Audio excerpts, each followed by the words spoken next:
નમસ્કાર મિત્રો, વિડીયોમાં તમારું સ્વાગત છે। તો મિત્રો, અત્યારે હાલની ખૂબ જ મોટી અને દુઃખદ ખબર સામે આવી રહી છે। ત્યારે મિત્રો તમને જણાવી દઈએ કે બે મુઠ્ઠી ચોખા પણ ઝેર સમાન। જી હા મિત્રો, જાણો નિષ્ણાંતોની ચેતવણી। તો મિત્રો, અત્યારે હાલની આ ખૂબ જ મોટી અને દુઃખદ ખબર સામે મળી રહી છે। ત્યારે મિત્રો તમને જણાવી દઈએ કે નિષ્ણાંતોના મતે બજારમાં મળતા ચોખામાં પ્રોસેસિંગ દરમિયાન વિવિધ રસાયણો અને પાવડર ઉમેરાતા હોવાથી તે આરોગ્ય માટે હાનિકારક બની શકે છે। ત્યારે મિત્રો, ખેતી સમયે ઉપયોગમાં લેવાતા જંતુનાશકો પણ શરીરમાં ઝેરી અસર પેદા કરી શકે છે। તો મિત્રો, અત્યારે હાલની આ ખૂબ જ મોટી અને દુઃખદ ખબર છે। ત્યારે મિત્રો તમને વધુમાં એ પણ જણાવીએ કે તેથી ચોખા રાંધતા પહેલાં તેને સારી રીતે ધોવું અને અડધો કલાક પાણીમાં પલાળી રાખવું જરૂરી છે।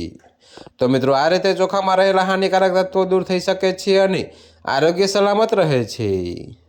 તો મિત્રો, અત્યારે હાલ માટે આટલું જ। મળીશું નવી અપડેટ સાથે। અને જો તમને અમારા વિડીયો પસંદ આવતા હોય તો વિડીયોને લાઇક, કોમેન્ટ, શેર અને અમારી ચેનલને સબસ્ક્રાઈબ કરવાનું ભૂલતા નહીં મિત્રો।